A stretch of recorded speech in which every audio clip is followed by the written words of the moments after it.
Well, hello everyone. Wolfie, hello. So I have the StreamYard link pinned to the chat.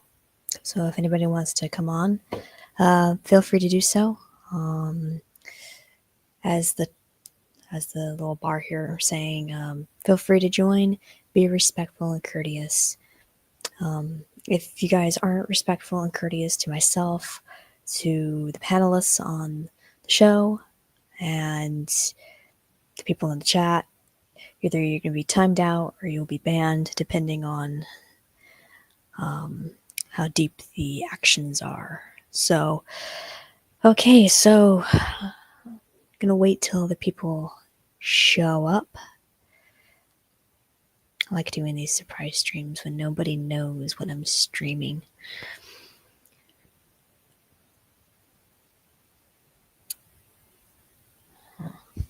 Okay, I sent the links to a few people.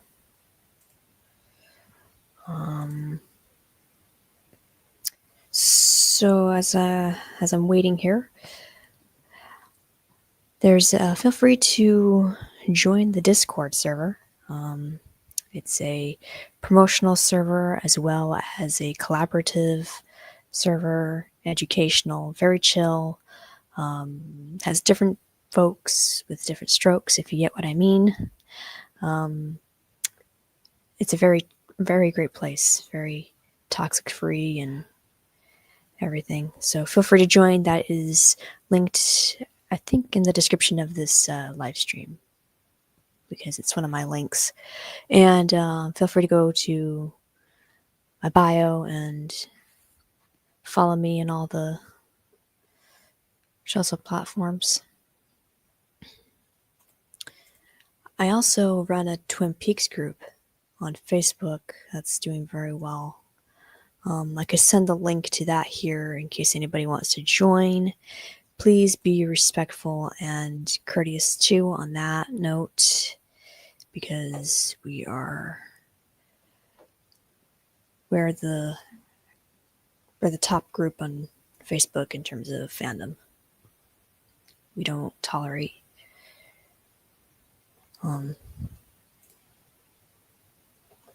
toxicity. So that's the link. Feel free to join if you're on Facebook. Let's see. Let me check here. Okie dokie. And I see. Hello. Hey. Hey. Hello, Donna. How are you? Well, I'm doing good. And we've got Sci-Fi Sith Dan. Hello. Ah, it's a Sith. It's a Sith. Yep. Let me be Jedi. Brave but foolish, my young Mikey friend. Force push. How you doing, Dan? I'll give you a little shock, Mikey. Force lightning? I think there should be like those electric eels in the Star Wars. That'd be fantastic. Oh, Good Lord. actually, help me out here, Dan. Wasn't there something similar to like electric eels? Was that in? That wasn't in Rebels, was it, or was it Ahsoka? There was someone. There was a Sith that had these two. They could go like that. I forget who it was. Are you talking about dual wielding lightsabers? No, not two lightsabers. I'm talking about Charlotte's talking about electric eels, and they weren't eels. These were electric. They were electronic ropes, like ropes that you could go cut things. Do you mean the lightsaber whip? Yes, that's it. The lightsaber whip. Yes. Who wielded that?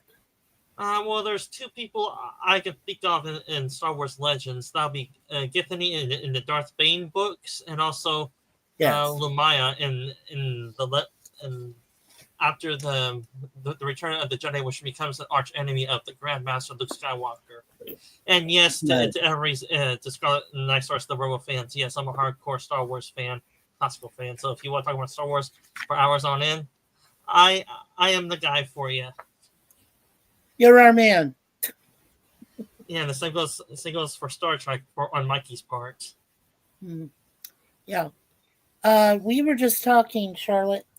Kevin J. Anderson was one of the first authors I became familiar with when reading Star Wars novels, and then later on Timothy Zahn. Uh, we talked about this. It was Kevin J. Anderson who worked with Frank Herbert's son Brian later on, Mhm. and they Mhm. worked together and put together a lot of the future novels after Chapter House. So I was like, yeah, if there's anybody that could have done it, Kevin J. Anderson would have been it. Because he is to me, he is one of my all-time favorite sci-fi authors. In fact, the best sci-fi author. Because don't get me wrong. I mean, I read Ray Bradbury. I read Isaac Asimov. I even read Mhm. some Carl Sagan. So like a lot of these guys, of course, they're no longer with us. But I mean, great, great sci-fi authors all. And yeah, I mean, believe it or not, even Stephen King did some sci-fi. Mhm. Yeah. So, with Dreamcatcher, Aliens, whoop, hello, yeah. So yeah, for sure, yeah. So what have you got on for us today, Charlotte? Well, let's see. The title says "Time to Bring Out the Book." The So, book. the book. Now, if you're curious if it's like Army of Darkness, The Evil Dead, that book, it could be. It could be that. Roger Blair, hello, I love howdy, Roger. howdy to Roger. Yes. So, who knows the words of the book before I open it? Let's see. Army of Darkness. Army of Darkness. Could it be The Stand? No, no, no, no, no, no, no, no. What was the words that you're supposed to say to keep the book closed? And Army of Oh, Darkness. an Army of Darkness. I don't remember. It was some sort of dialect. It was in a uh was it Hebrew? I can't. I don't remember. It was some kind of words that was said in Army of Darkness with the book of the dead, right? Hmm. Yeah. Yeah. Darn. So, but I don't remember what the words were because it was in a way different language, like I said. This lowers your points in film knowledge. I'm so sorry. I'm kidding. I'm kidding. I'm kidding. Okay, I'll show it anyway. Here's the book. Okay. Wow. Ooh, movies. The Book of Movies, the essential 1,000 movies to see. Mhm. Uh, you might really respect me because I've read that book. I've read Well, all the about all the films. Yeah, well then, Mikey. Well then, where's your copy? I lost it. We sold everything, almost everything we had when we were living back in Porterville, California. That's a inland coastal Porterville, and it's a Bible thumping town, by the way. We before we moved and made our official last journey back here to Toronto, we stopped and we deposited lots of stuff. I mean, pretty much a lot of my stuff, but some of Suzanne's also. And one of those was the book about the movies. Yeah, Mm. has its ratings, tells you what you should, all that stuff. Yeah, So I take it that Charlotte's gonna do a quiz show for us now and test our movie knowledge. See where did this quote or this trivia that's come a from? This great movie? idea. That is a great idea. There's been a lot of those movies I haven't seen in a long time. So if I'm really rusty, please don't hate me for that. I'm a big movie goer. We both are. So Judging by her grin, that's probably what she's gonna do anyway. yeah, and Bone and Roger Blair and Accounting Sheep. Hi, Sheep. Welcome, welcome.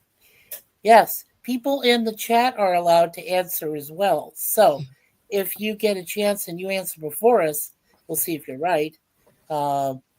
That'd be great. I don't think we need a timer or anything. She could just choose a movie out of the book, anywhere in the book. So Does it yeah, does that'd it be a does lot of it fun. does it go alphabetical or by year the movie was released? It will go. Okay, it'll say the title, and the year it came out, how long the movie is. It just gives you basic information. It tells you the main characters, the actors, actresses, whoever was in it. Yeah, And Mikey, so, but I'm trying to get a feel of the book. How's the book organized? Does it go by year or by alphabetical of the movie name? What? go ahead, Charlotte. You go ahead, Mikey. Me? Okay. Yeah, so it like I said, if you go to a certain page, it's going to tell you the name of the movie. It's going to tell you the year it came out. It'll tell you who's involved in the movie, the main character, the main people, actors and actresses. It'll give you a brief synopsis of the film. So it does give plot, tells you storyline, all that stuff. So yeah, and these are great films. It took them a while to make a compilation of 1,000 films that you need to see. And when I read through the book, I said, "Oh my God, there was more than half of 1,000 I never saw. I never saw them." And I was like, "Wow, yeah, that exposed me for sure." Well, you can't see everything, I mean, unless you're a millionaire and you have money, you can readily just throw away, and go to a theater. Well, it's not really throwing away. I take that back. When you go to a theater is an experience in itself, especially if you do a IMAX or Ultramax. There is a slight difference. In Ultramax, you hear the sound. It's all surround sound, so everything is around you. You can hear it. When you do a IMAX is completely different. IMAX has an entire immersive experience. And Suzanne and I, we both went a couple times in a 4D theater. Now, you think 3D is insane. 4D is the next level. That's, which is why 4D actually comes later, created DVDs that became 4K, right? And that's why now the only things that are going to be worth anything is a Blu-ray or a 4K video. There is no other, yeah. Those are going out of style, which is why Walmart, this is really crazy, but Walmart, which used to sell a lot of different DVDs and Blu-ray, now will only sell you brand new movies, either in Blu-ray or 4K. That's it. And they have one bin. They used to have tons of bins before. You remember Blockbuster Video way back in the day? I don't know if Dan does, but I know Charlotte doesn't know what I'm talking about, maybe. Yes, But I do, Blockbuster Mikey. Video. Yes, I do. Well, Mikey. young people, come on. Because But- I have been in a few rental stores in my day, Mikey. Okay. So similar to Blockbuster, yeah. There's other stores here in Canada. We had a couple, but they're gone now. And I lived near one. But yeah, used to have back then. You had your choice. You could have VHS, or you could have the CD. Well, like a CD if you wanted a music, movie soundtrack, and then you would have the DVD, and DVD was the biggest thing. So everybody was buying up DVDs and everything. And I mean, we have a bunch of DVDs, we do. We have a pretty big library. I can't really turn my computer to show you guys, but we have a pretty standard. We have a pretty good library, a lot of good films and everything in it. And but my Sony system can only handle CDs, like music CDs, and it can handle Blu-ray, and it can handle DVD, but it can't handle 4K. And I tried that, and that was lost. So yeah. So in order to get a chance to play the 4K movies, you'd have to get the upgrade. So yeah. Well, that's pretty much it for me. So whenever you're ready to, Charlotte, there, test our knowledge. Okay. What was... Oh, is that right? Hold on a second. Okay. What was George Lucas's first film since his terrifically successful American Graffiti? That was THX 1138. No, and that featured THX 1138? no, Because that came out before American Graffiti did. don't know. And is it after or before American Graffiti? Just Well, take it. Star Just Wars- take it as wrong. Just take it as wrong. Guess again. What was the question originally? Was it before or after American Graffiti? I don't know. Doesn't say After on here. American Graffiti is Star Wars. Bingo, you got it. Okay. Well, I was against Star Wars, but I wasn't sure about the question. You had to repeat No, the question. but to give you a brief, quick synopsis, Lucas made this movie called THX 1138, and it was a sci-fi movie, and it featured it wasn't De Niro, Robert Duvall, Mm-hmm. and it was actually it was a very good film, based loosely on Ray Bradbury's book by the same name. And yeah, he's there in the you are, chat. Lucas. Hey, George. Hi, George. Hey, Yeah, We were she just asked talking the about first you. George Lucas question. Yeah, Yes. and he's got big eyes rolling like, whoa. You couldn't have guessed that right, Mikey. Yeah. Well, and then after American Graffiti, there was a second one called More American Graffiti, and we own both films. So yeah, there's a couple. Yeah, Okay. We got Star that. Wars is what he's most famous for, other than Indiana Jones franchise. Yeah, well, He actually is for two franchises. George Lucas was somewhat involved with that, but that's mainly and Steven Spielberg. That's his main franchise. The Indiana Jones franchise. That's mainly his franchise, not George Lucas's. Well, I mean, true. I mean, okay, yeah. Well, no, you're right. You're right. Side by side, Spielberg and Lucas share Indiana Jones. Okay, and they share it.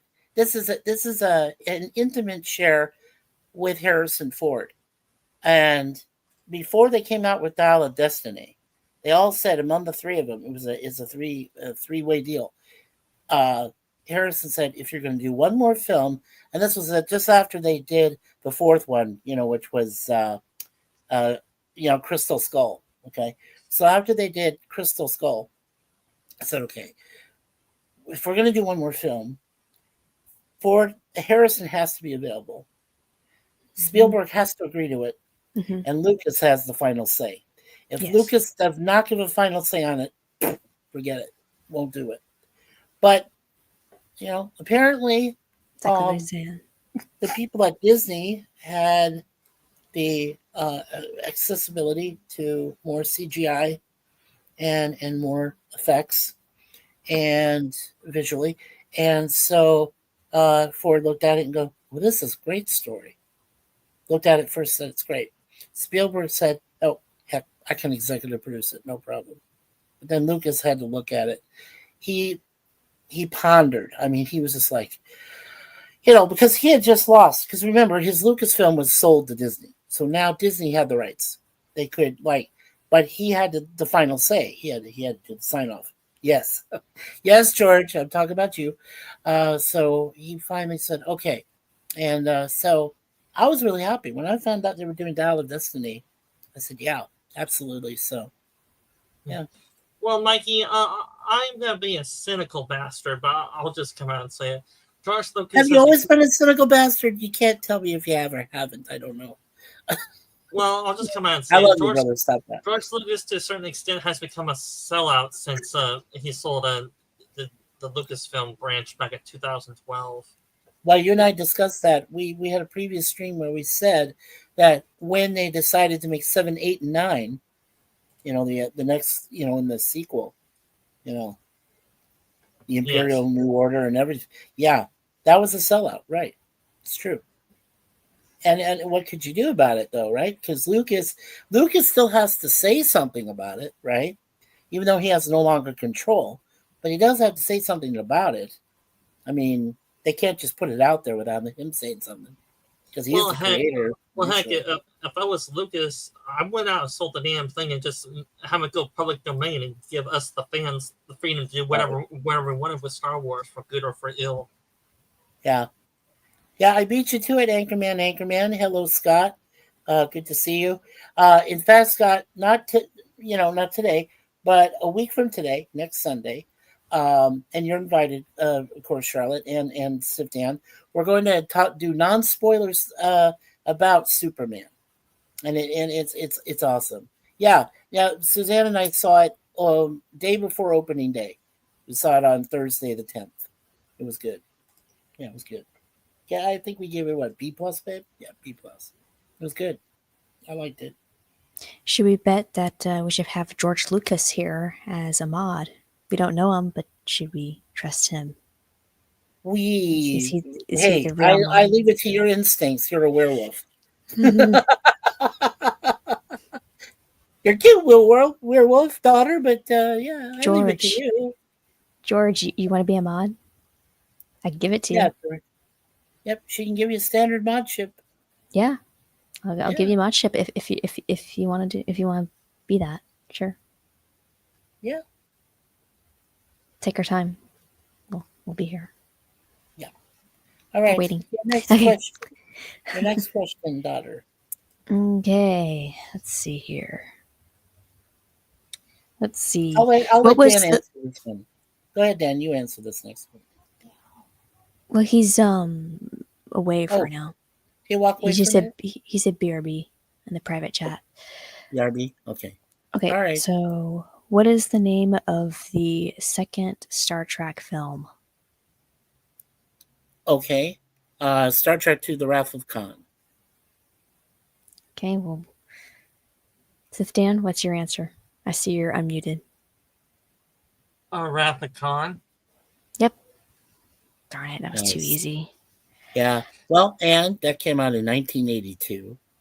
And it was based off, it's basically a continuation of the TOS original episode from season 1 called Space Seed, which featured Ricardo Montalban. As Khan. And Ricardo Montalban, here's a little known fact. Ricardo Montalban, when you see him for the first time with his chest out and everything else, that's real. That is real. Not fake, like, prosthetics or anything. That's real. That's his real body. For 6 months straight, he trained, he lifted weights, he ran, he did all sorts of stuff, bulked himself up so that he was ready to become Khan. It was impressive. I mean, I've never seen any bodybuilder before him or since that had pure muscle, pure aggression. You could tell he was ready for the role. He was ready to play it. Yeah. I do have a little trivia question and also a little info I want to know about this little question, guys. Who was the first Star Wars character to say "May the Force be with you"? In which movie? Oh, you're from the original movies, right? Who was the first Star Wars character to say "May the Force be with you always"? In general, say Obi-Wan Kenobi. I'm gonna say Obi-Wan. Yeah. Yeah, Obi-Wan Kenobi. Well, I would have thought it would have been the Harrison Ford in towards the end of A New Hope. Well, okay, if you're talking about after Chronologically? No. I think Dan's talking about like after Luke destroys the first Death Star. Also, instead of the Force, may the Force be with you, there's another way of saying may the Force be with you always. Is that what you guys are saying? Well, Yeah. I think Charlotte had it right the first time. I sort of put a few extra words in there, but yeah, Harrison Ford said it like, "May the Force be with you," and that's from A New Hope. And I think he was the first one to say it like that, unless there was another character that said it before him, was it? No. He said, he said it in the hangar bay before they were going to take off and go take on the. Yes, you're right. He did. He said, and he pulls the Luke aside and says, "May the Force be with you." And that stuck with him ever since. That was the very first time, right? And then in his head, of course, was Obi-Wan saying, "May the Force be with you always."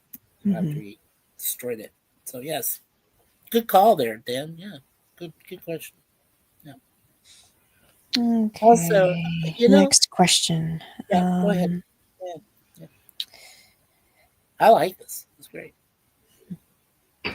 Okay, who is the director of? Let me see. What's the date of this film here? Is it What an the heck? 80s movie? Well, I she'll get don't the- know. Okay, well, whatever. For A Star Is Born, not the modern one with Bradley Cooper. Not that one. No, not Not the that one one. with Bradley Cooper and then you gag me with a spoon. No. Oh, come on.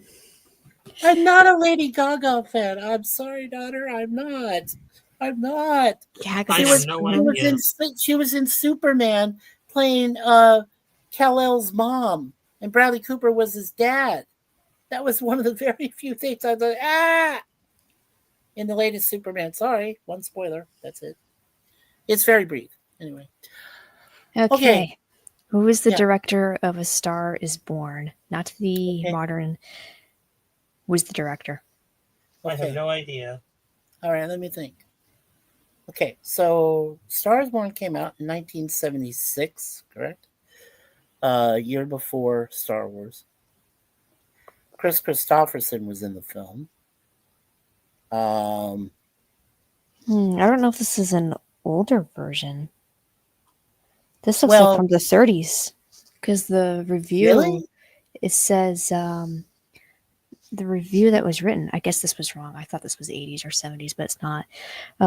April 23rd, 1937. Oh, Have 1937. you ever seen the 1937 version? I don't think I ever have. I didn't know there Uh-uh. was one. Okay, this is trivia for all of us here. Well, This there is is trivia for all of us. Okay. well, there is an older version of The Star Is Born. There are clips of it on YouTube or in media in general if you know where to look for it. It's that famous Mhm. scene of that movie. Yeah, but do you remember who directed it, though, Dan? Where Not a clue. 1937. I mean, but okay. To give you some kind of perspective, around that time, I do know this from cinema class.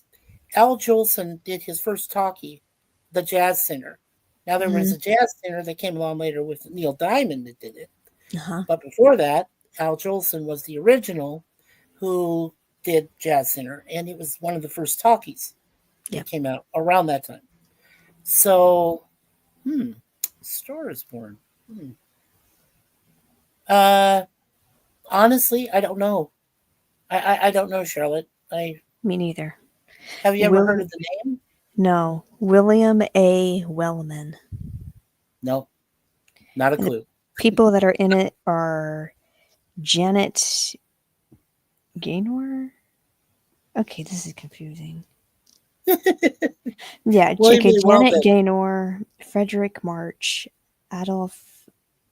Oh, forgive me for saying this. I'm going to say men because I don't know what the last part of it is. May Robson, Andy Devine, and Lionel Stander. I have no idea who these people are, but I'm sure they were popular back then. Janet Gaynor was, though. Very young, Janet Gaynor. Yeah. She was a pinup girl in the. Yeah, I think she was a pinup girl in the early 40s with the World War II. Yeah.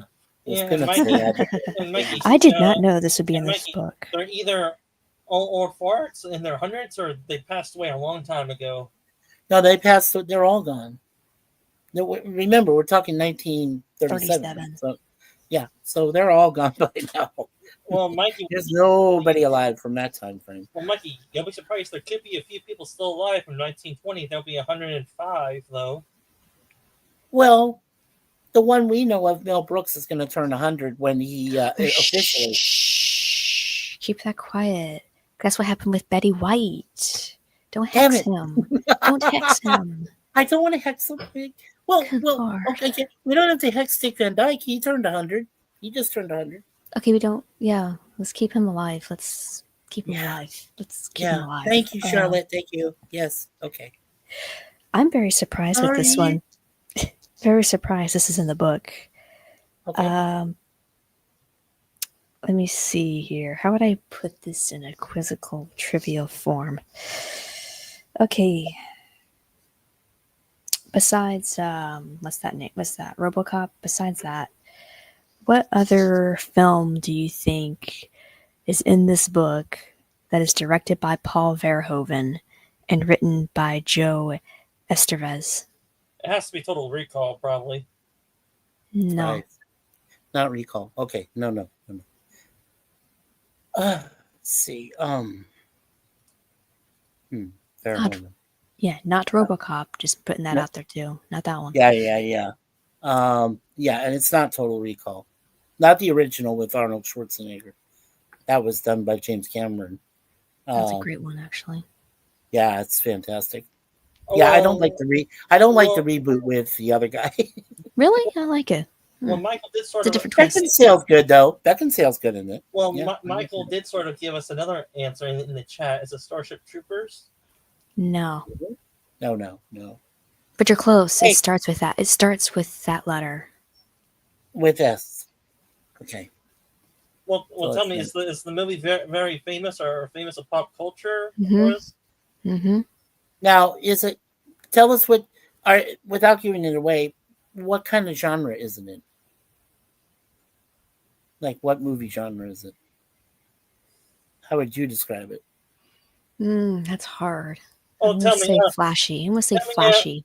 tell me, it can't be the one called Showgirls, is it?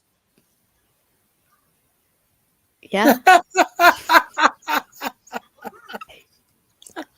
Oh my God, the one with Berkeley, the one we saw. Oh, Yes. I didn't know that. Oh, Verhoeven did that. Yes, he did. I remember that now. Oh my God. Yeah, and the Wow. only way I know that movie is from movie reviewers on YouTube. That's the only way I know that movie from.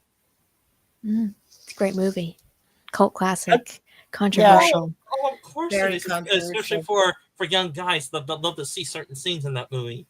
Oh, and we get to see, us ladies get to see a particular man in that Yeah. without his Now, clothes.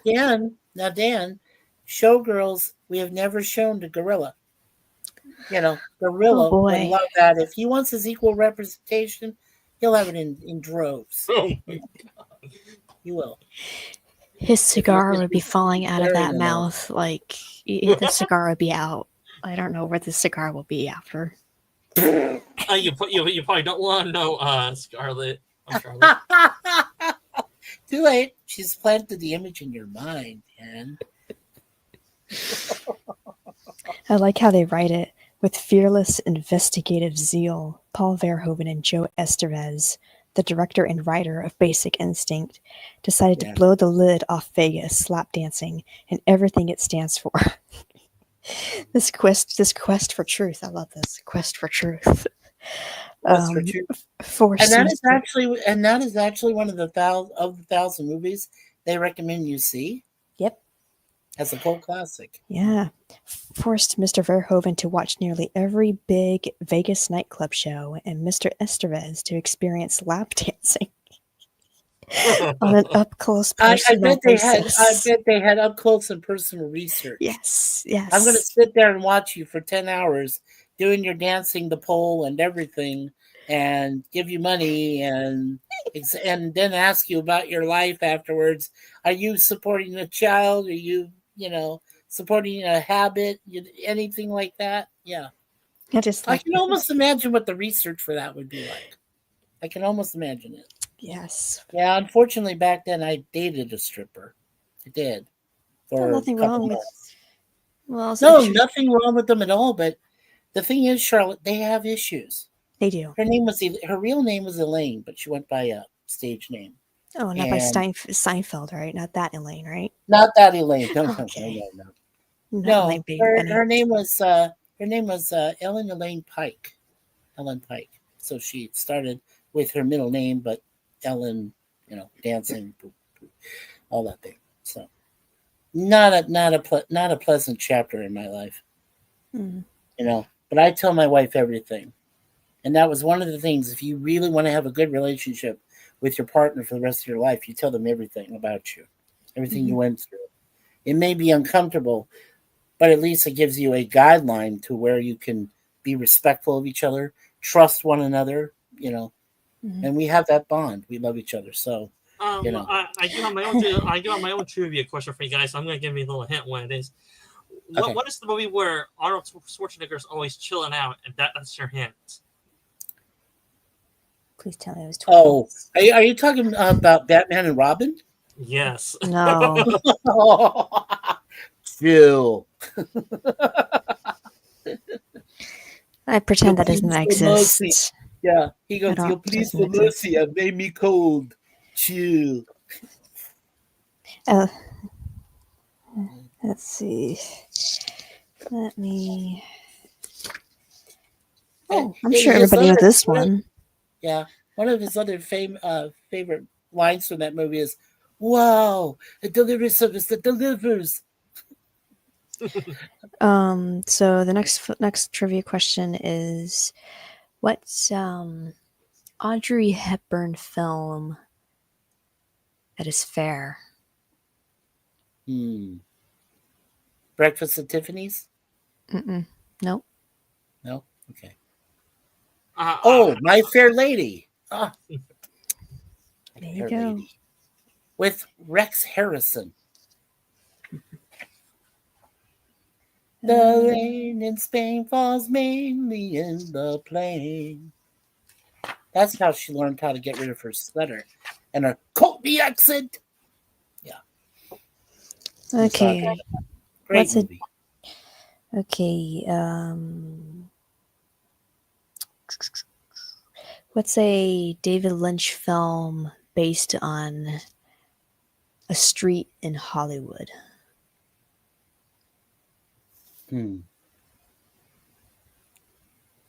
Wow. You would ask that. all right. I'll just say the obvious one, which probably isn't 21st Jump Street or something. Nope. I don't know. Night Street, Mm-mm. Nightmare on Elm Street or something. Mm-mm. He No. never did a slasher. No, Well, that does have a street name in it, though. No. it does, but is it Eraserhead? It's not Eraserhead, is it? No. It's not Dune. I know that. Well, And it's based on a street in Hollywood. Is it Mhm. Vine? Is it Vine? No. Well, Okay. did the Joker's voice answer correctly in the chat? Mulholland Drive. That's it. Yep. Yes, Joker. Yay! Congrats, Congrats, Joker. Mulholland Drive. Yes, I've been down that drive. It's actually pretty cool.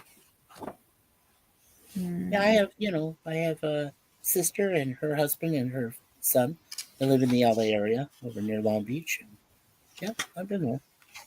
Mulholland is very long though. It's like spreads out.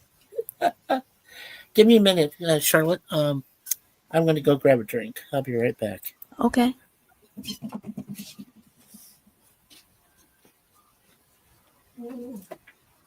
Oh, no.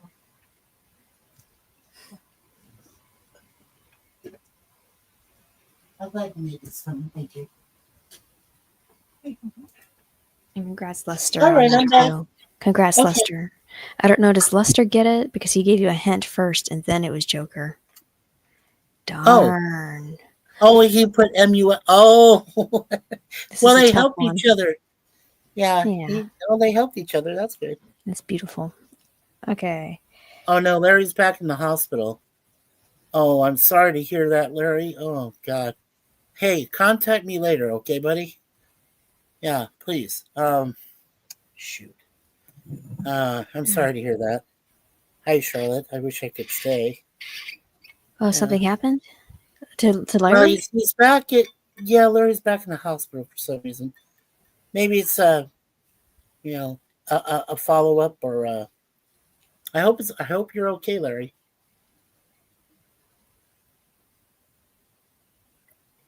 Oh my gosh. Okay. Wow.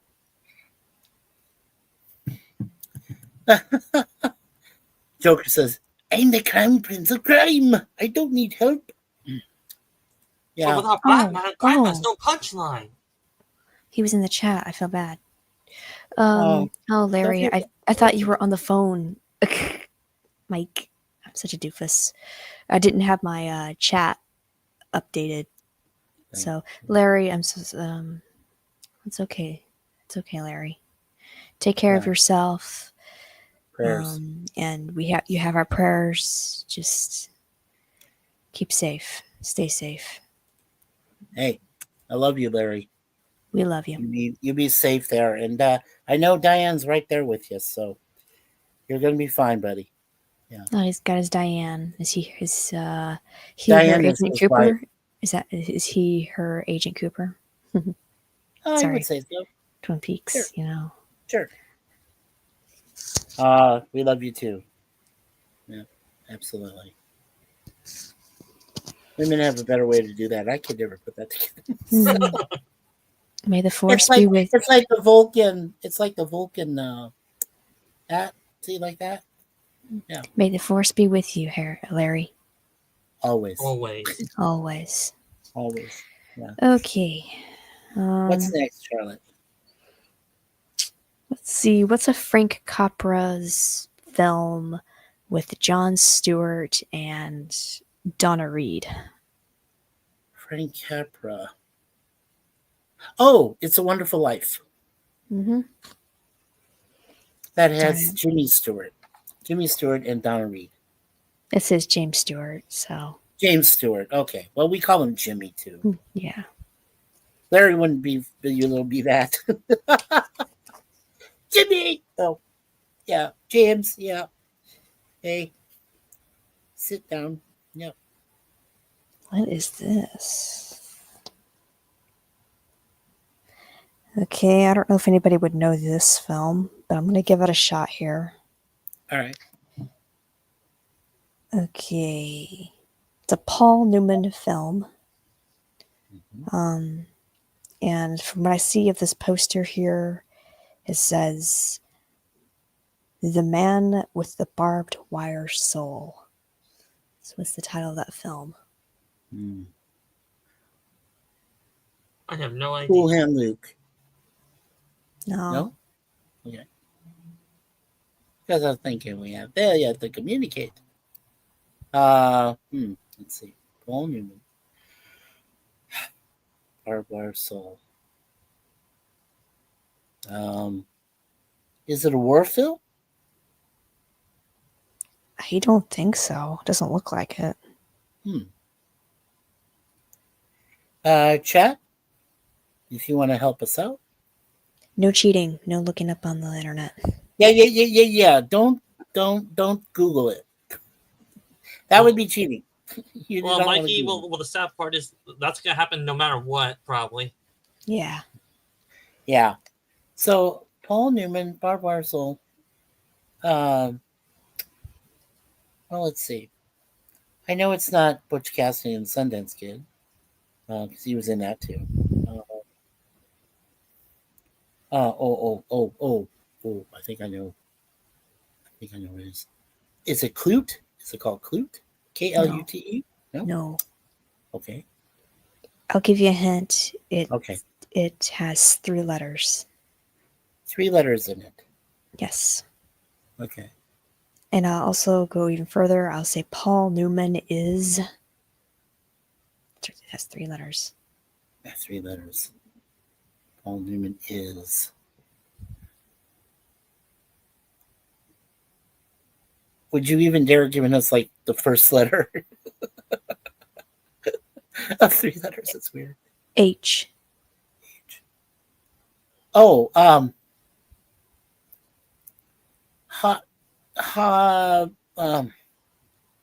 is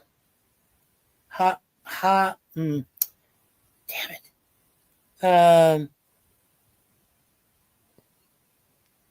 Let's see.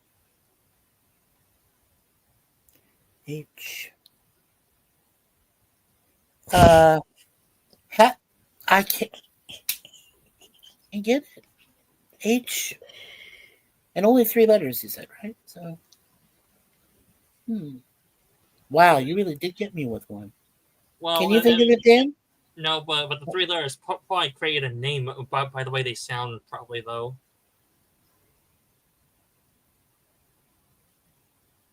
Is Hal? It's not Hal. You're close, but no. You're getting the So right what is- direction. You're in the right direction. Oh, It's okay. a name. It's a name. It is a name. What, Henry? No, it's 3 letters, No, not 5. it's 3 letters. But I'm going in the right direction by it saying Hal and yeah. Okay. Let's see. R has hat. U haw X A.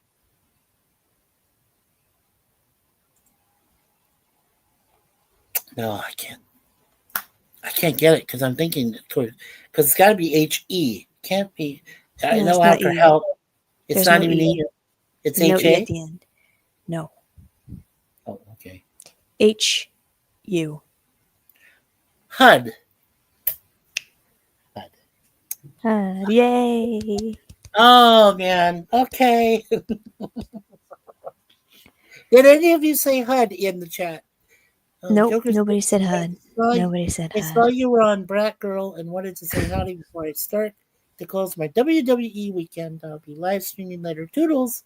All right, Joker. Toodles. Now I do tend to catch some of your WWE stuff. It is fun. Yep. Yeah. He's the Joker. Yeah. And Bone said, "There's only so many letters. I'll get it eventually." Yeah. HUD. Well, Yeah. I do have a trivia question for you guys. What is the Robin Williams movie where he plays a robot that eventually becomes human? Bicentennial Man. There you go. Mm-hmm.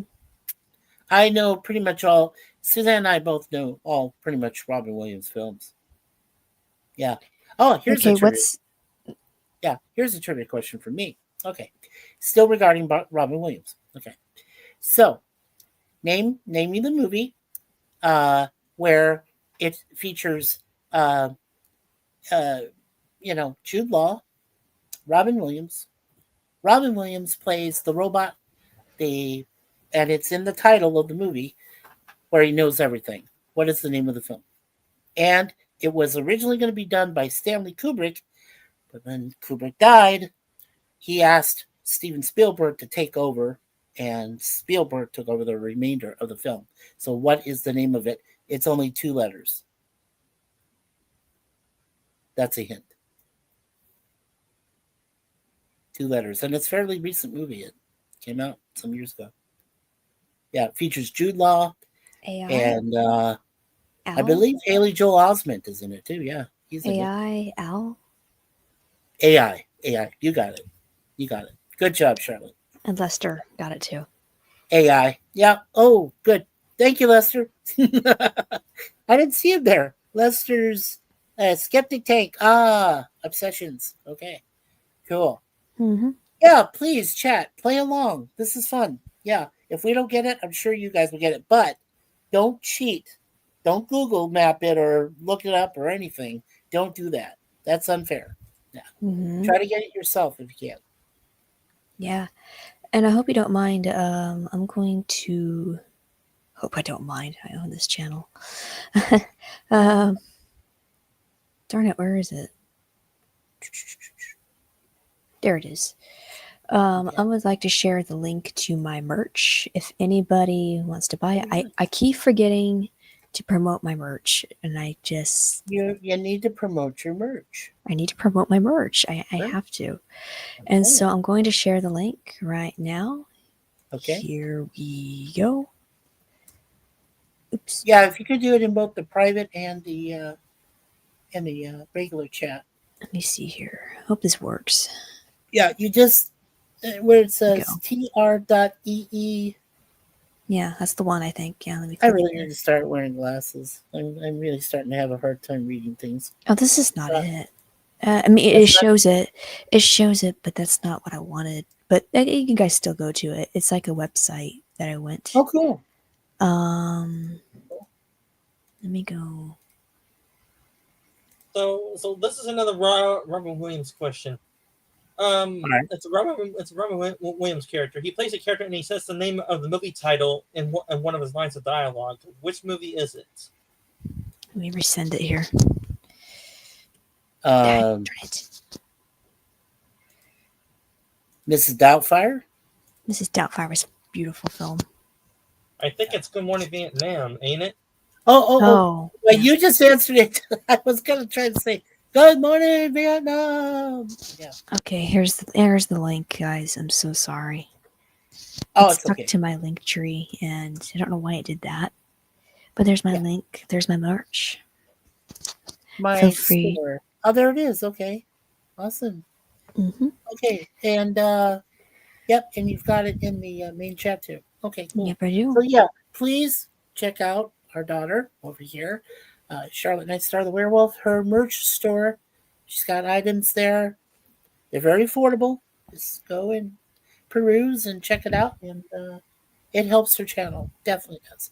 Helps her to create more beautiful content that she does with the videos and the AI music and all that stuff. So yeah, good stuff. Yeah. Yeah. Who's up for the next? Yep, we're ready for the next question. Okay. Get your minds ready there, chatters. Let's So much- see. Yeah. Okay, what's the slasher film that has the music, the direction, and the writing by John Carpenter and Deborah Hill? That'd be the original Halloween, Mhm. 1978. Jamie Lee Curtis. Goddess. I tell you, I got to ask you a question, Charlotte. In True Lies, do you think that Jamie Lee Curtis was underused or overused in that film by Arnold Schwarzenegger? In True Lies? Yeah, in True Lies.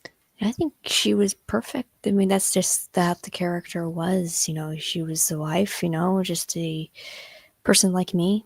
And getting into this, build up of who your father is, who her husband is, not father, my God, who her husband is. And Not who it seems, right. yeah, and so I thought it was done very well. Yeah. I mean, I think And I think the buddy that kicked plays butt. him, yeah, I think the buddy that plays Arnold's buddy Vince Vaughn was hilarious in that. Mhm. And Bill I really Paxton, do. R.I.P. Yeah, Bill Paxton. And Bill Paxton for sure. I'll never forget that urinating scene that he did, that he did in front of the.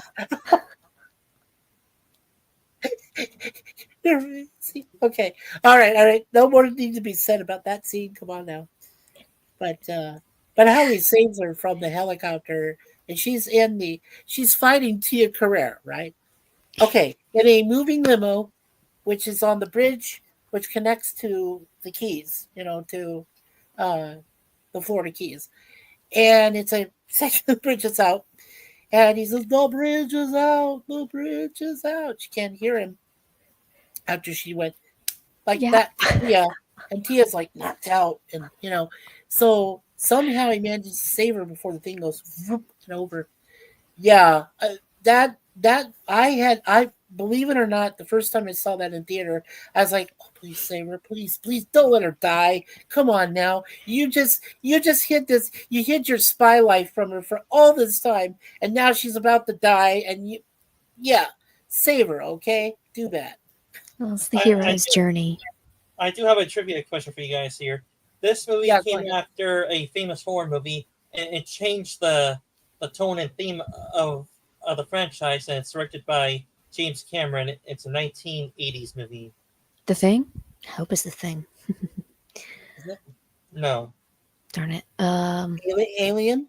Or Aliens? No, you said James Cameron. Aliens. Just want to say, yeah, because James Cameron didn't direct The Thing. That was John Carpenter. I don't know why my brain thought The Thing. I got excited. Well, Mikey got it right. It's Aliens. Oh, The Abyss. The Abyss. No, it's Aliens. No, it's Oh, Aliens. it was Aliens? I was going to say Terminator. Yeah. Oh, it was Aliens before? Okay. Yeah. Well, Ridley Scott, okay, real quickly, Ridley Scott did the original Alien. He did. Which introduced Sigourney Weaver. Mm-hmm. And that famous scene where John Hurt will, and whatever. We don't even have to go into that. Yeah, right. But then the late Bill Paxton And Larry knew Bill Paxton. He did. Yes, he did. He went to the gravesite. I think I saw he went to the gravesite of his friend. I was Correct. He did. kind of choked Yeah. about that. Yeah, and I miss Bill Paxton too. Great Bill man. was great. Yeah, I got to see him. I got to see him on that set of Near Dark before he went and did his thing on that big diesel that exploded. One take that the director who did Hurt Locker later on. Yeah, Bigelow. That's it. Bigelow. Yeah. So good. Bigelow. Sorry. Oh no. Yeah, she's a great lady. Tell me, Kathy Bigelow was her name. Yeah. Tell me, what is the Robin Williams movie where he plays a professor that invents a new revolutionary material? And I think I know the name of it, but I want you guys to think of it. Flubber. Exactly. Mm-hmm. Yeah, and that's based off. That is based off Fred McMurray's original 50s or 60s. I'm not sure when the exact year that was, but that was original Disney movie that Fred McMurray was the professor that created the Flubber, and then they rebooted it with Robin Williams playing the professor that does it. So yeah. Tell me, was that movie okay, Mikey, or was that movie not very good? Because that movie has a very negative reception to it when it came out. I think that, and I could be wrong, and chat, and you're not a shill. Stop that, Scott. You're very knowledgeable about things too. Anchorman. I think what it was is that it was one of those times that Robin Williams, despite his talent, which is immense, right? One of the greatest comedians we've ever known. But I think it was just his improvisation and all this that tried to save the movie. The movie's effects were terrible. I've got to be honest. I mean, the flubber, all of that. Sure, it looked cute. Maybe little kids would have enjoyed it. But little kids, we're talking, this is supposed to be a film for all ages. It's supposed to be for adults as well. It didn't pertain to adults. It treated it like it was just a little kiddie thing and made faces with the flubber and all this other stuff. So I think that's my opinion. I think that's why it failed. It's because they relied too much on Robin. Yeah. And not enough on their effects and things like that. So yeah. Oh, and if you watch the original, this is when Disney was good. But if you watch the original, that Fred McMurray is the professor who creates the flubber in the first place, the flubber car and all that stuff, it's good. That one's good. I'm on a Robin Williams binge lately. Tell me, which animated movie did Robin Williams play the character where he stole the show? Are you talking about Aladdin? Yes. Yeah. Was that too easy for you? Yeah, it was. Oh, did you have to step away for a minute, Charlotte? I guess you did. All right, Chad, I'm going to ask you a question. Okay. And this goes to you too, Dan. All right. So, let's see. Let's think about this. Okay. Now, this movie had Chris Hemsworth in it. He's probably the only person you would have recognized in the whole film, other than the other two characters played by Bradley Whitford and I forget the other guy's name. I apologize.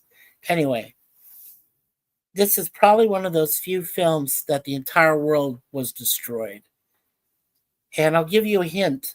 CinemaSins, in Dead Meat, there's a site called Dead Meat, and the guy in Dead Meat couldn't even he guessed at how many people died at the end of the film. So, what's the name of the horror film? It's a horror film. How old is the movie roughly? It came out. No, it's not Hackers, Lester. Good guess. No, it's not Hackers. No, it came out around 2008. So it's like, no, I'm sorry, not 2008, 2018. I would say somewhere around that time. I know it was when Suzanne and I were together. and we own it. Yeah, but it's a movie that kills everyone in the world at the very end. I have no idea, Mikey. Okay, I'll give you a hint. It was both produced and, well, it was directed by Drew Goddard, and it was executive produced by Joss Whedon, who did Buffy the Vampire Slayer. So if you can figure out what they've done there together, they collaborated on this movie. Still drawing a blank, Mikey. I have no idea. It goes off a whole bunch of horror tropes and stuff. No guess, guys? Anybody in the chat? No? Okay. It's called The Cabin in the Woods. Great film. Yeah, 2015. That's it. So it came out around 2015, 2016. It was great. I haven't seen the movie, Mikey, because I really don't care for horror much. Well, you would actually now. To be honest, and welcome back, Charlotte. Charlotte, did you ever see Cabin in the Woods? Did you ever The M. Night Shyamalan? No. Drew Goddard directed it, and Joss Whedon produced it.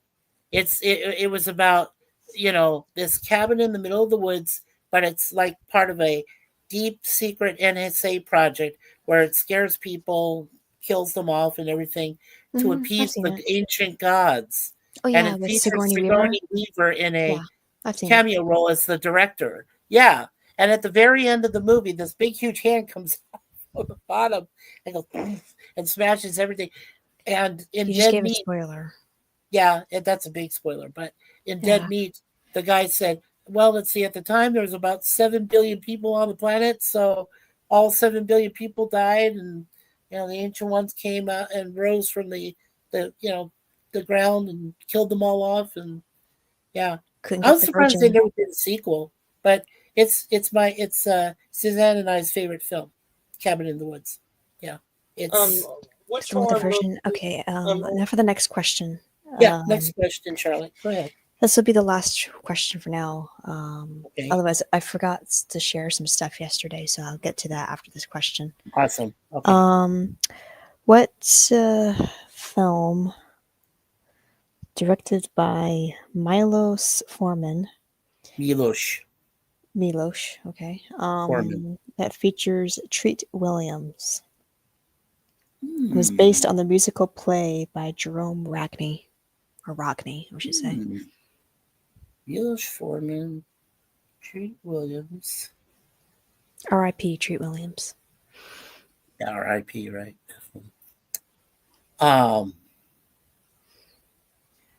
Now, Milos, I know, he directed Jack Nicholson in a film. I don't think that Jack was in this film with Treat. So I was trying to think. No. How about the first letter of it, of the title? H. H. Okay. H. Okay. And it's based on a play. Let me think.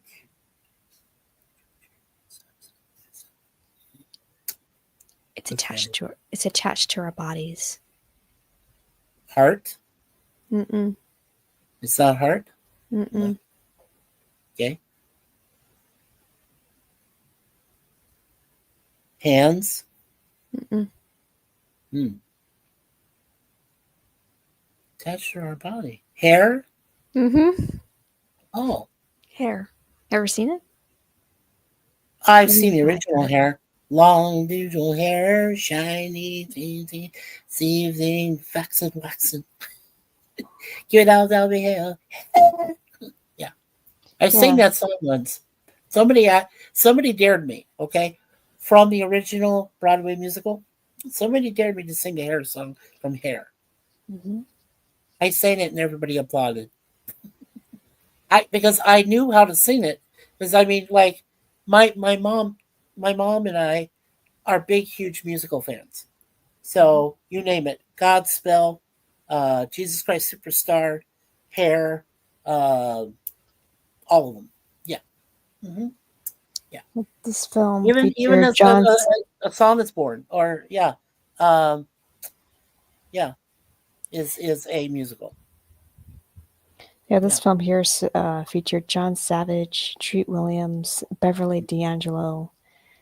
Yeah. Um, yeah, that's Yeah, just to name a hippie few. Beverly D'Angelo.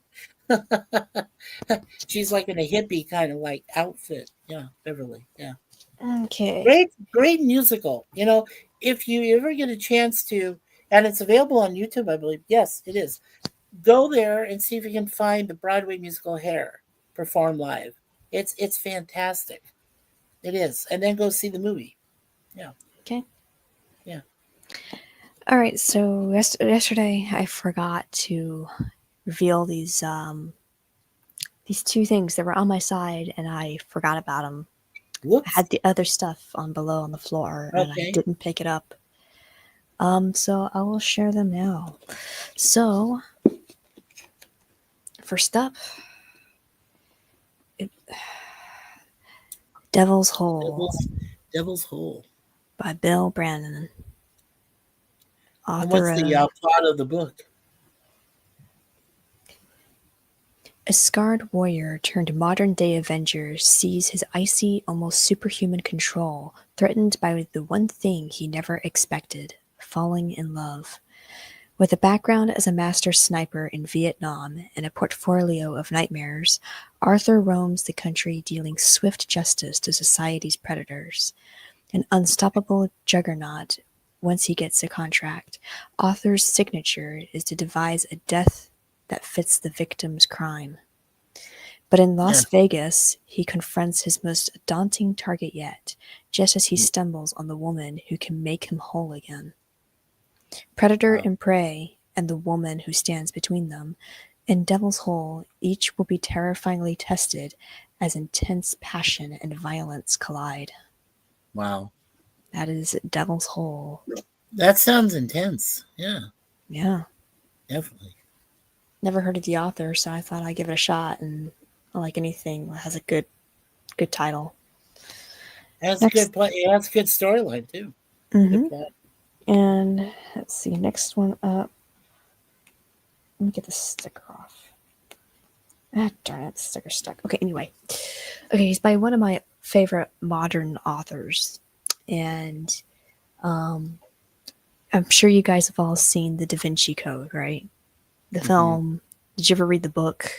Brown. The book Yeah. series? Mm-hmm. The book Yes. series is great, fantastic. So this is not attached to the series, unfortunately. But Okay. since it's the author, I thought, why not? Dan Brown, Dan Brown. Digital Digital Fortress. Fortress. Yes. The Yes. ultimate code. It's powerful, dangerous, Yeah. and unbreakable. Yes. It involves AI, early form of AI, computer. Mhm. Yes. I do remember Digital Fortress. I don't know. I did read some of it, not all of it though. But I did get a chance to read some. Yes. Yeah. Did you guys Now- ever read Deception Point? No, I haven't read that yet. No. Great book. I think somebody That's- tried to make a fan film for that because Yeah. nobody's making a film for it, and it was a really good film. I need to go find it, but Yeah. Now, Suzanne and I, we've seen Da Vinci Code, the Da Vinci Code. We've seen Angels and Demons.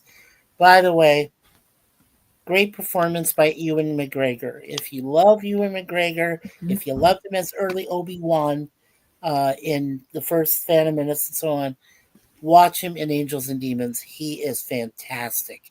He acts better than Tom Hanks does, bar none. Like, Hanks is supposed to set the bar. Oh, no, people. Ewan McGregor sets the bar very high in that film.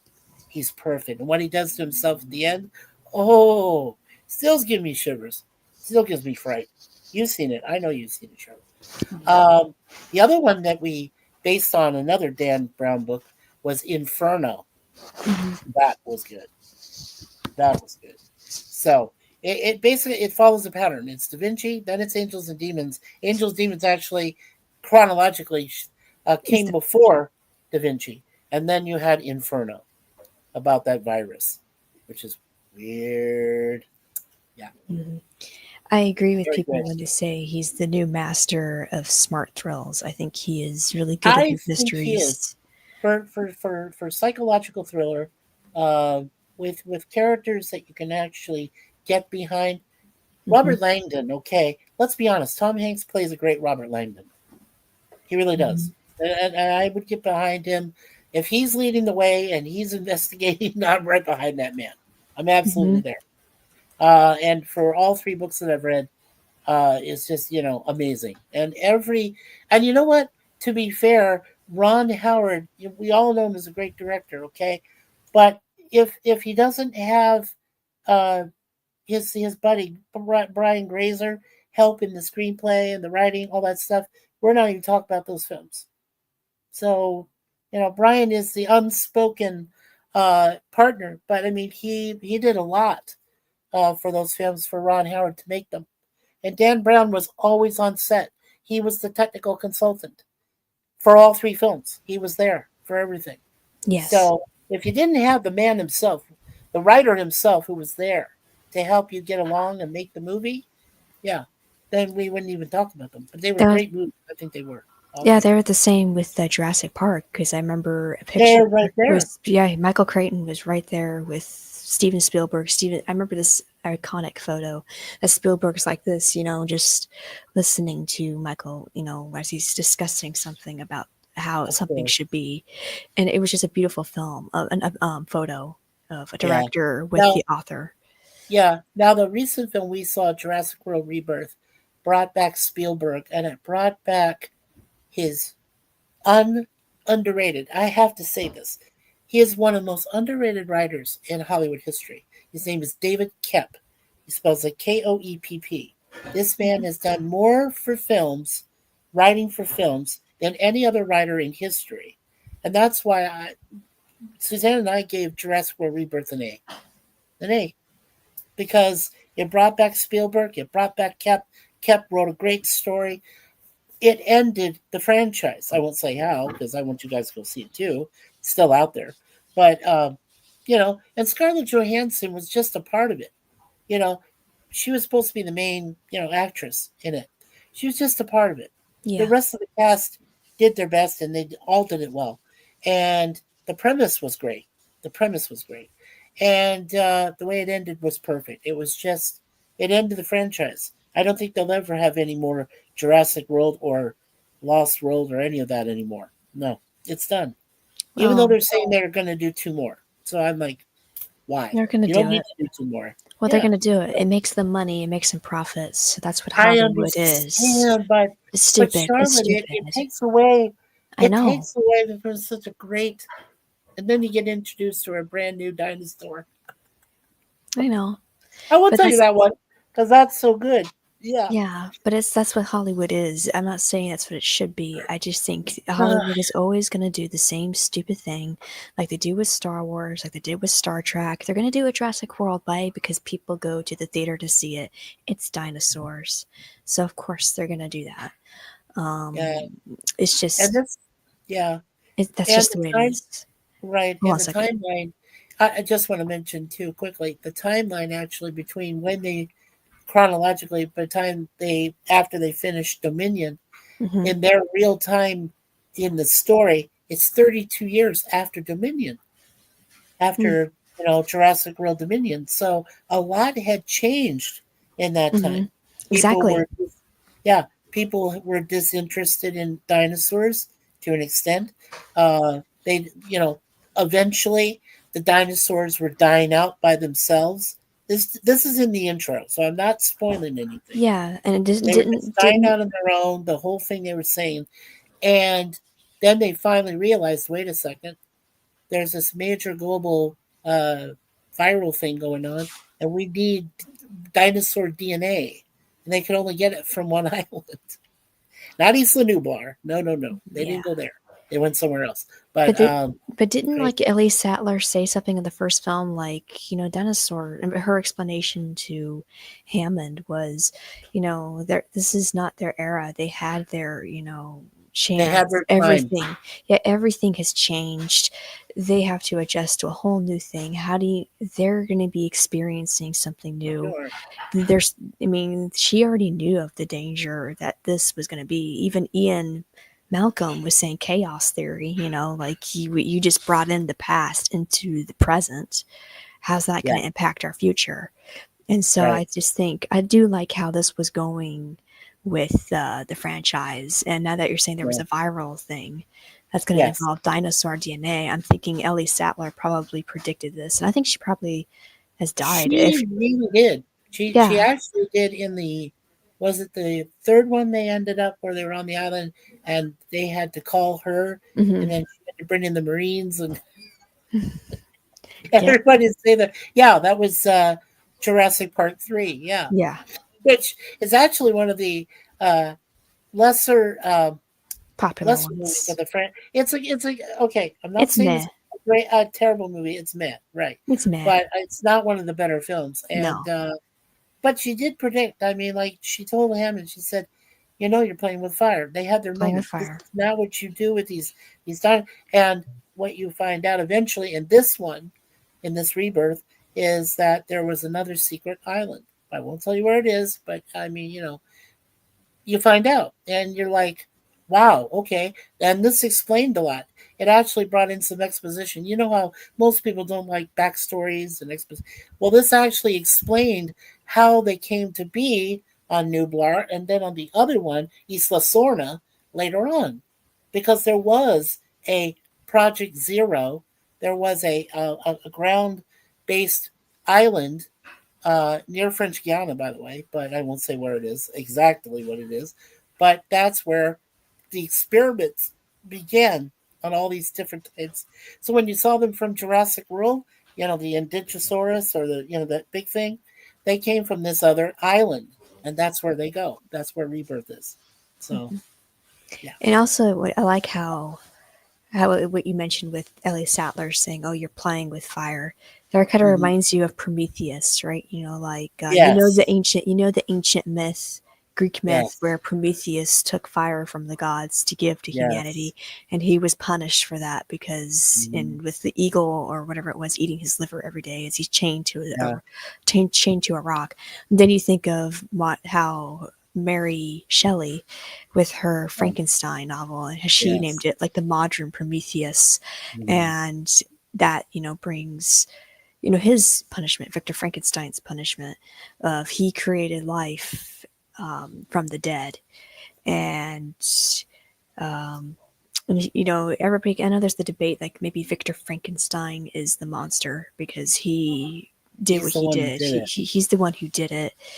But does that in turn make Prometheus in the myths a monster because he did that, giving fire to humanity, which Mm. kept humanity alive? And also, if you think of Jurassic World, Rebirth, whatever, Yeah, do you think we're the monsters or Hammond was the monster to have set forth these dinosaurs, mm, even though he had good intentions, thinking this would be a great business yeah, ploy, this will bring children's imaginations alive. right, It's everything with good intention. It just seems, because Prometheus wanted to keep humanity alive in the myths.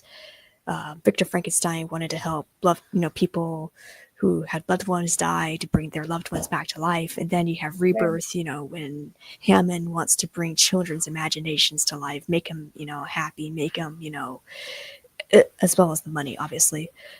But we already knew he did not like blood sucking lawyers, so he does not offer the money. right.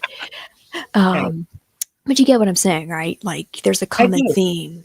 It's a common theme. Like, should we be punished? Are we the monsters, or anybody that helps somebody to Mhm. advance or Yeah. to make somebody Now, happy? Does that make you yeah, a monster in the end? sure. Well, Well, well, now we could say that we were monsters at one point.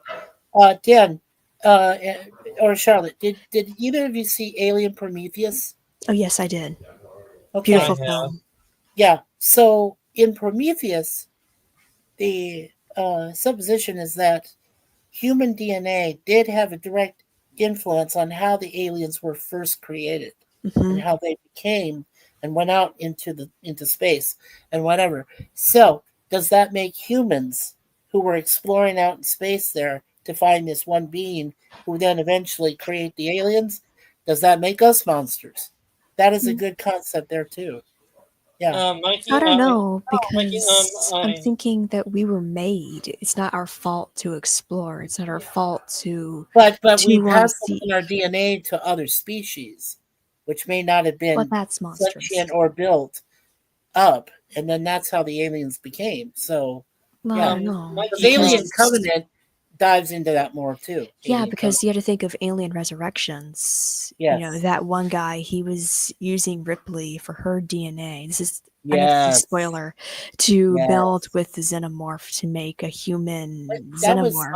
yeah, hybrid. A hybrid, yeah. And yeah, I'm the trying. hybrid. Well, Was that the one where Winona Ryder plays a android? Yes, it was a great, yeah.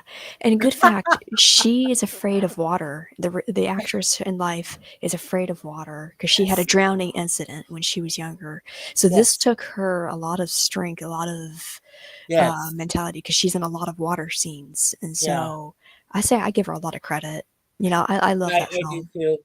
And well, ScarJo has a slight fear of ScarJo, Scarlett Johansson has a slight fear of heights. So when Yes. she did some of those scenes that she's on the boat where she's like leaning, shooting thing, whatever, she's freaking. She is freaking, but Mhm. she's overcome it. She overcame her fear to do I those herself. That is her. That is not a stunt woman. That is her leaning and almost getting like the whole, the Mosasaurus coming and trying, spoiler, trying to eat her head off and everything. And so I do yeah, like it when actors do something like, you know what, I think who was it? I think it was Benedict Cumberbatch. He was yes, saying that I'd love to be outside the comfort zone. It feels good to be outside your comfort zone and to do yeah, something that you never expected you'd ever do, or you said, right. "Oh no, that's not for me." I do like how actors use acting, use, you know, Behave. whatever their way of performing to overcome their fears, overcome their insecurities, and I think that's, I always found that a beautiful thing, to be honest, with actors. Like, you start to think acting is kind of like a superpower in a way to get you out to do things. I don't know if that's just me thinking out loud or, you know. well, I will say this, Mikey, about the Alien from Prometheus thing. I have Yeah, seen the movie only once, and I have seen somewhat movie reviews of it. But from my take on it is that in that movie, we're not the monsters. We're Yeah, we're not. not. We're not the monsters. Thank you, okay, Sithan. And my point is that We're used. yeah, exactly. If you actually see the movie, if what I saw of it only once and saw a few reviews that show clips of it, there's actually a precursor to the human race at the very beginning of the film that is basically, well, from what other franchises call the Forerunners, they're called the Engineers in the Alien franchise, but they're yeah, a humanoid species that the humans take traits from. That's where the human race comes from, and, right. and that opens the question: well, who created the humans? Was it them, or was it? Oh, I'm gonna go into a somewhat theological theory here. Was Yeah. it God that sort of created humans, or was it this precursor human race that created the humans? But then again, who created those precursor humans, who or Yes. beings that made us? I always think He there's gets always a something founder, an there. engineer. Who created the engineer? Who That's created? my. Then who They who never created addressed that? Yeah, that. But that's the thing. They never addressed that. Where did he come from? How was he able to engineer and build eventually the where these architect. Yeah, alien species came from? yeah. So Because I Yeah. always kind of Well. wondered who makes the predators too. So there, we all know yeah, that alien are where did the predators. predators come from? Yeah. We don't Well. even know. As far as we know, they're a hunter species, and they have planets, like in that movie Predators, which has Adrian Brody in it. If you Mhm. They're guys have hunting that, I It's a grounds. have it. meh, but I like the concept. It was I good. I will. like the I will idea. say this: there are fan theories out there, or theories in general, of where the predator species came from. One Yeah, theory is that they're an ancient species of a precursor species on humanity. No, not humanity.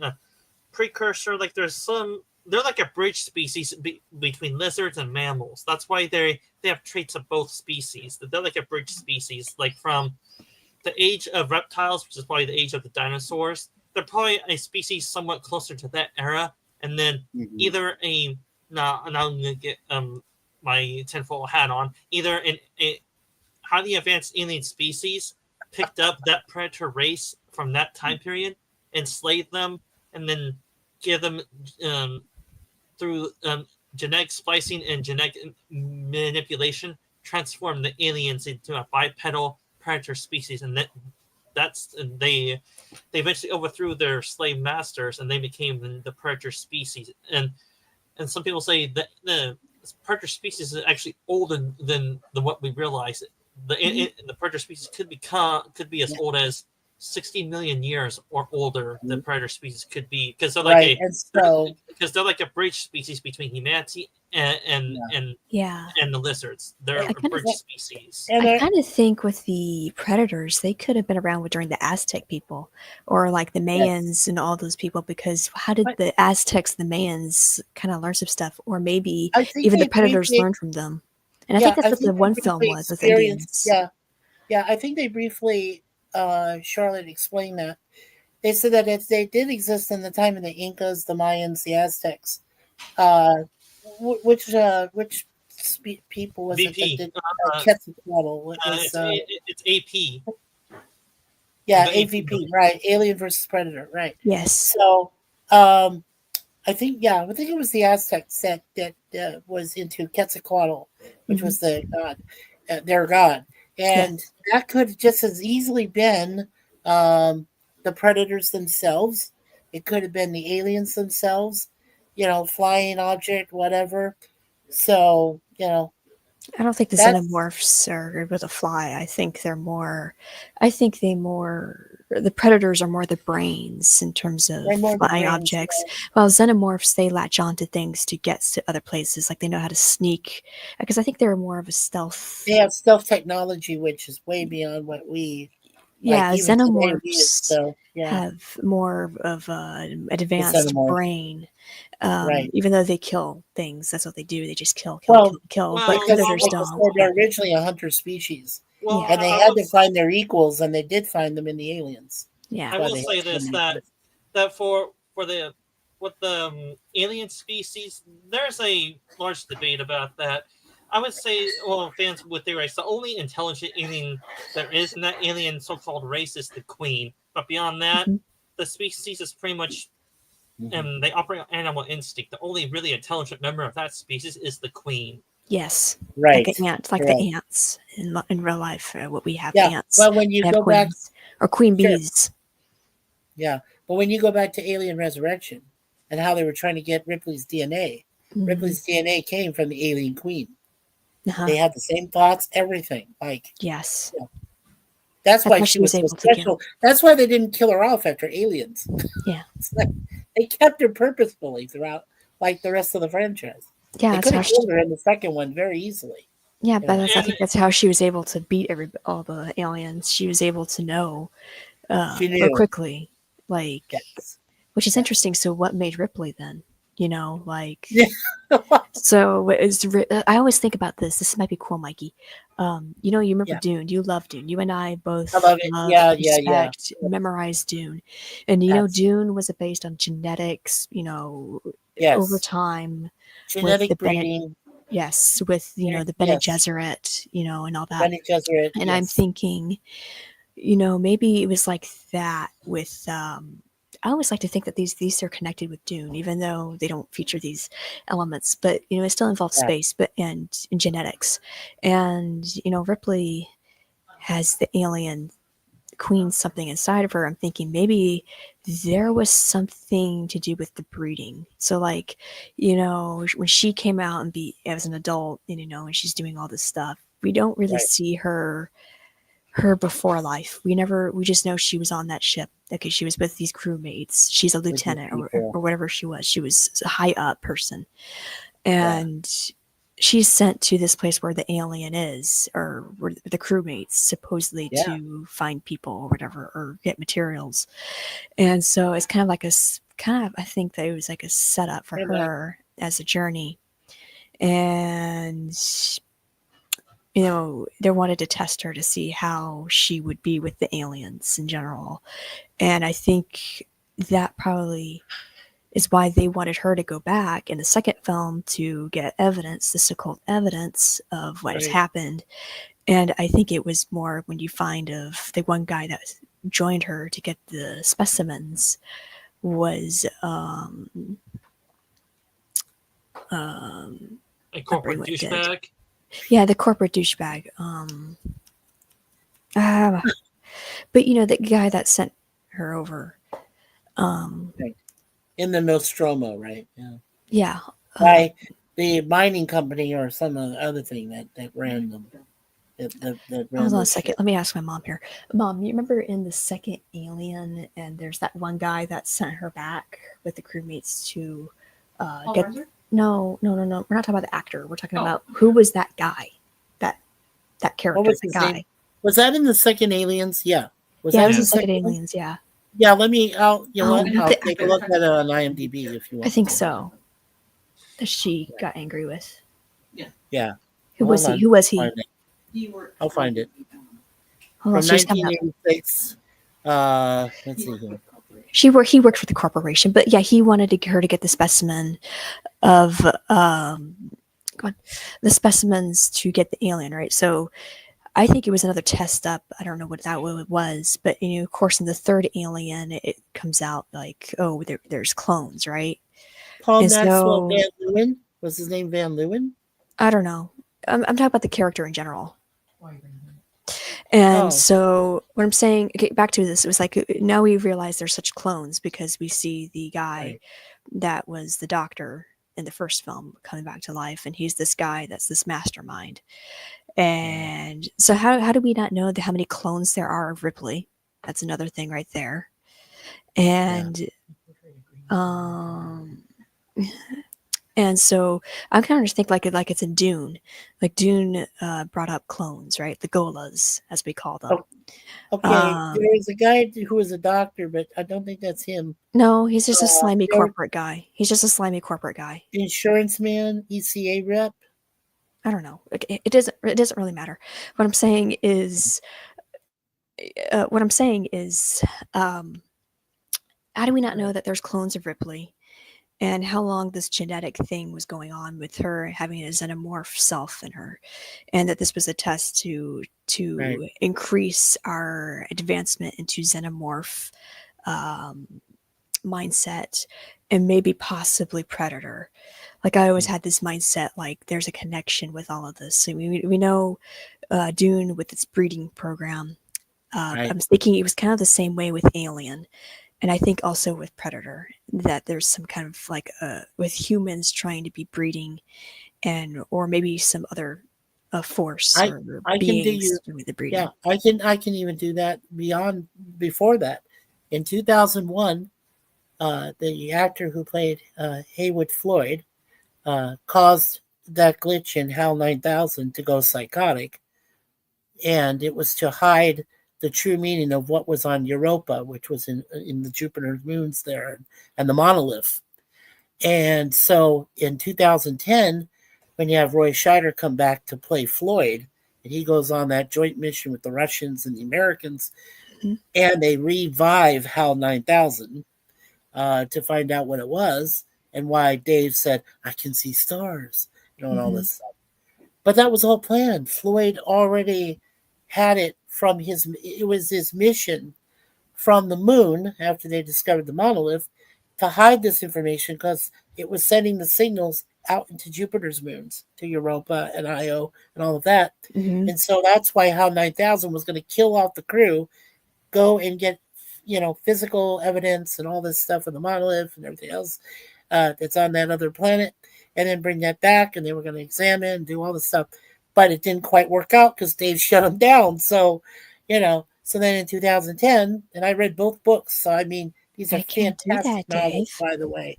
Arthur C. Clarke. And so, like, when they come back and they have to revive him, they said, don't do that, don't do that. Well, we have to. We have no choice. He has the information we need. He knows what the true mission was, and they go from there. But I mean, it's just, it's like the government intentionally hides something that they don't understand, they don't know, and then they send the person out So maybe that's why we don't know Ripley's backstory, Mm-hmm. right?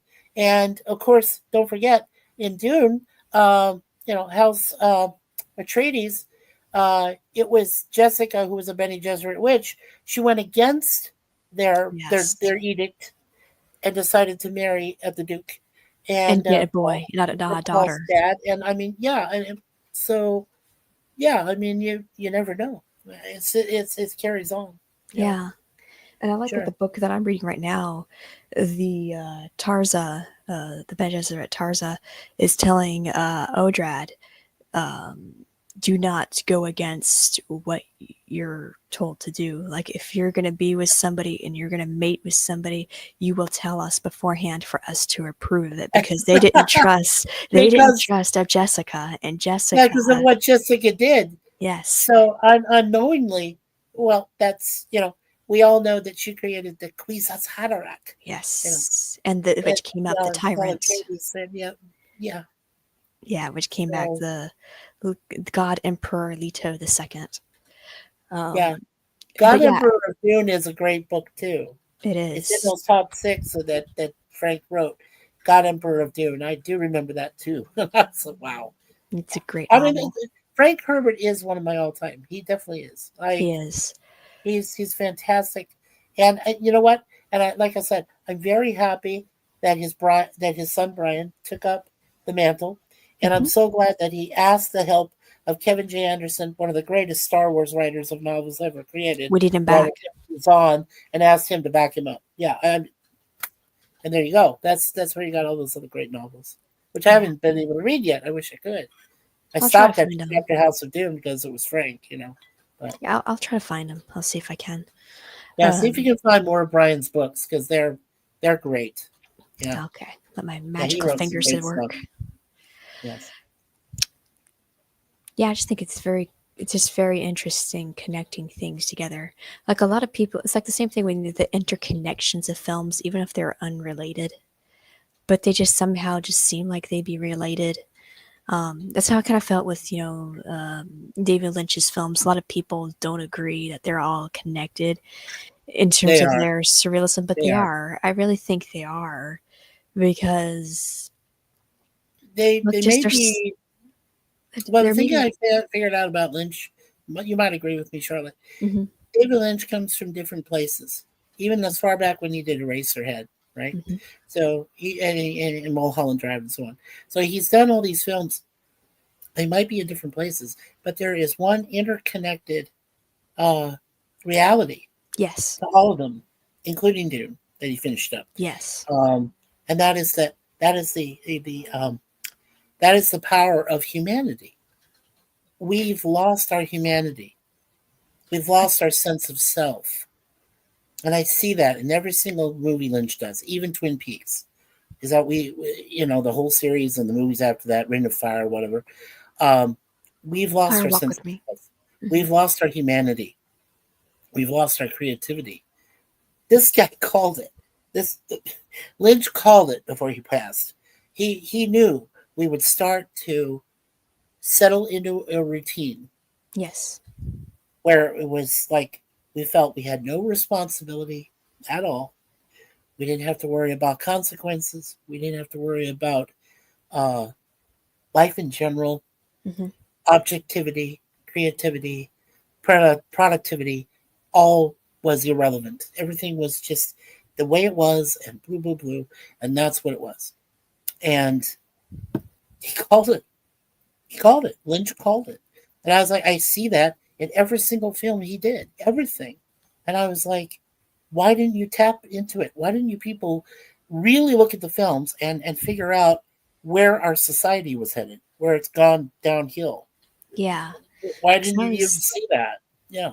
Yeah, I always kind of think he always says think about it. I believe he believed politics. I don't mean to make Mm. this political, but I'm just Yeah. saying No. one of No. the last few things he said that people have noted is that he Mm. dreaded Trump being in office. He dreaded something about it. And I don't think it was really what Trump's agenda was. I think No. he feared something like maybe like a consistency, maybe a change in something that would disrupt creativity or whatever it was. Because I know some people think politics does that, like there's a rift, and I don't want to say anything Right. political because It I don't want it's this flagged. But yeah. I think he made an expression like I think I had never heard him say anything about Trump because I know Trump is very controversial. But Yes. I don't think with Lynch, I think he was usually quiet with politics. And for him to say something that, forward Profound. profoundly, like it Yeah. dreads me. Like that's what he was saying. Like, oh, it dreads me that he will be in office, and then he's in office. Mhm. Like I think he kind of knew the future before it even happened. Like uh, Prince Yeah. was the same way too. The singer, the Prince musician, before he was he the same way because he knew the date of his death yes. way in the 80s, and he says, "I will die in April." Because that's what Snow in April was about. Because a lot of people were like, "What's that song?" And he goes, he told Well, Morris that's Day, I think, like, "Yeah, I'm gonna die in the month of April." yeah. And so, Well, even you want to hear something even more creepy. Michael Jackson even knew that he was being followed. He knew that he said, I am a vessel for where they use me." He says, "But I know one of these days when my vessel is tapped out, when they feel I'm no longer necessary, that's when they're going to take me away." And he knew it. And I mean, it was just, it scared it still scares me because he even predicted his own death too. But you don't know this, right? I mean, most of us I know don't. I this. know Charlotte knows it. I'm pretty sure Sif Dan knows about it, and some others do. But MJ did, in effect, in one of his last albums, predicted his death. Hmm. He knew that he was no longer going to be necessary. He knew that he was expendable, and he knew he was going to be gone. And I just it frightens me. It just you know um, who else did that? George Didn't Michael did Prince, that too. I was gonna say, George didn't Michael, Princess Diana too? Princess Diana. I Well, don't that's know. why she was trying to run to Faid. She was trying to get to him because he could be the only person that would have kept her alive. They He got her would. before that. Yeah, They knew. they knew. Yeah. I'm trying to think. John Lennon. You could name a lot of people that knew. Yeah. I also heard that Brian Wilson, R.I.P. He was Yeah. telepathic too because Yeah. there was a friend, I can't remember who it was, but he goes, the guy said that he wanted one album. I went and found it like to a garage sale or something like that, and I got an album that I thought Brian would have wanted. Right. And next thing he knew, Brian came to his doorstep and says, "So you got the album that you thought I'd like," or something like that, and he just freaked out, like, "What?" And he Well, goes, "Yeah, Brian was there a was. cool Yeah. guy." Well, you know who was really in tune with himself, going back to the Beatles for a moment, was Sir Hmm. George Harrison. Hmm. George Harrison in 1999 was attacked. He was attacked in his own home with Hmm. Olivia and whoever he was living with at the time. And he says, "Okay, I got to do something." It was about Paul McCartney being not Paul, being Yes. Paul. We all know, most of us know. Suzanne turned me on to this, and then I went. See how I said "turn me on" to anything? So she turned me on to it. So I went and checked it out, and it's true. He It's true. died in November 1966. He left a session. He was pissed off with John. I don't know what his whole attitude was. Hi, Mom. I don't know what his whole attitude was with, Thank you you. know, Ringo and No, George, but he had a, no, but the real Paul had a thing get it. with John. They had a big argument, Yes. exploded. So then Paul goes out of the studio, gets into his car, he Hmm. goes down the street, and it's just said, and it tells you in the song, "Day in the Life," tells you exactly what happened. And he comes across the woman. The woman he came across eventually was a woman who married Fall out of convenience. That was Stephanie Mills. But at the time, Hmm. she was a prostitute, a street walker. Okay. Hmm. Don't want to say prostitute, street walker, but she's Hmm. there. So he waves to her, doesn't pay attention. You know, car, boom, yeah, dead, gone, whatever. And basically, there are two agencies in England that had all this in place. Both MI6 and MI5 were working together loosely, not all the way together, but loosely. And they knew that when Paul died, if people had found out, the women would have off themselves. There would have been massive offs, everywhere, all across England. So prior to this, prior to the accident, they already had in place who was going to replace him. They already had. So it was a guy by the name of William Campbell. He went and replaced him. And then later on, William Campbell accidentally overdosed on drugs in Japan, in Tokyo. When he died, the next man took his place and became him. So, so when they say, okay, Paul was in the hospital for a couple of days, blah, blah, blah, but he was arrested, but then he comes out of it, whatever. And then they fly, wings and whatever. So that is the third one that's in place. Now, right now, he is the only one that knows the truth. He is a clone. It's not Paul. I don't care what you folks say. It's not really him. It is somebody who looks like him, can play like him, but it's not him. Yeah. And right now he's going through Alzheimer's disease, an early form of it. So once he goes away, then Paul's gone. And I think that's probably, most people would feel that's probably an easier passing for him to go, with Alzheimer's. But yeah, Paul died a long time ago. He did. There's no way he could have survived that crash. That car was crushed. Like there was no way. It's not an F1 car. Yeah, if you watch the anthology videos, Free as a Bird, and you watch that, it shows you the entire accident. Yeah. It shows the bobbies. It shows the car. It's in the video, people. Why would you show? And that's what confirmed it for me, really, honestly. Yeah, totally. Because I bought Anthology. I own the album and everything. That's what sold it for me. Why would you show? Okay, first of all, why would you bring the Beatles back? And there was reasons, but yeah, they came back.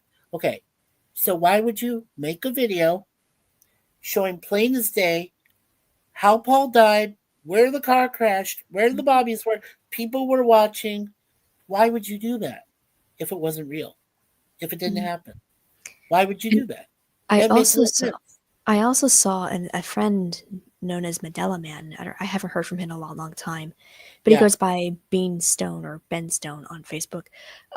He's a massive conspiracy fellow, and he's very deep into it. And he actually showed on a show that I used to be part of, not anymore, that he showed a video of Paul McCartney, and he did a symbol on a show, and it was like something like this, I think. Yeah, it was an Illuminati symbol. It was an Illuminati symbol. And that also turned me into it. And he also showed the picture of the crumbled car. I think that turned me into it. Like, I had no idea. I was like 20 at the time when I, was getting into this stuff. And I feel like with Hitler, same way. Sorry if YouTube do not tag me with this. I believe he survived the World War II. I believe he escaped. There's a document that shows it. I also believe, this is controversial, I hope my video doesn't get taken down, but I believe Epstein is alive, and because there's no money, the money, we don't even know where it is. His girlfriend is in prison. She hasn't said anything. So if there was nothing wrong, why is she in prison? Why didn't she say a word? Trump says, "Oh, I am going to release the Epstein files." Oh, but all of a sudden there's a change. Trump usually doesn't stop what he is about to do. He always does it. He does it. Yes, and that's why I find it suspicious. I think somebody paid Trump off, like people want Trump dead, right? So maybe there was a deal that we won't kill you if you don't release the files, if you don't release the stuff, and you don't reveal that there Epstein's were some alive. Compromises made there, obviously. Compromises made of, and that's that's probably a very deep conspiracy. I'm sure people. Oh darn! I have to go pretty soon. But yeah, I just want to make this an ending statement. Sure. That's my beliefs on the people dying mysteriously, and either for evil intentions or for the bad hurting the good. So thank you guys for hi Vengeful Truther, hi Mike. Hi Vengeful. Hey Mike. Thank you for joining the panel, and thank you in the chat for joining in. It was super fun doing the trivia, showing the 2 books that I've forgot to share, talking about aliens and predators and humanity, and the question if us as Prometheuses or the whole thing of Prometheus makes them evil, and yeah, everything. Thank you. Hope you guys have a great week coming up. I won't be streaming this weekend. I will be streaming the next weekend, and I will be interviewing Glenn Lawrence hopefully on either This Saturday, next weekend, or the following weekend? the following one. The I won't following be. one. I Yeah. won't be streaming next weekend. Next So week. that right, would be 2 fun. weeks. So I Yeah, hope 2 you guys can get in tune for that. I might nab another interview with somebody. We'll find out. We'll see. But in the meantime, see you there, and I hope you guys have a great weeks ahead. Thank you for having us, Charlotte. Always honored and blessed to be a part of your panel. Have a good one, daughter. Likewise. You too. We'll see you. Bye.